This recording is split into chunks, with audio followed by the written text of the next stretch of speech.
बाबा साहब की जो जयंती जो है, उनके विचारों को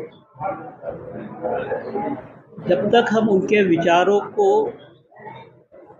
हम नहीं मानेंगे या यूँ समझे कि बाबा साहब जो कह रहे हैं, बहुत से लोग किताबें पढ़ते हैं, बहुत से लोग किताबें पढ़ते हैं, ऐसा मानकर समझे कि बाबा साहब ये मेरे लिए कह रहे हैं।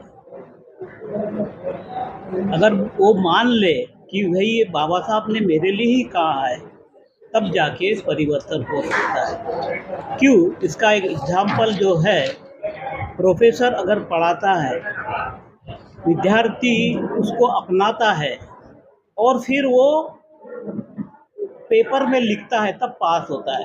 उसी प्रकार यदि बाबा साहब की हमें जयंती मनानी है, तो उनके जो विचार है वो ये मानकर चले कि ये बाबा साहब ने मेरे लिए ही कहा है, तब हम इस देश में बाबा साहब के विचारों की क्रांति कर सकते हैं।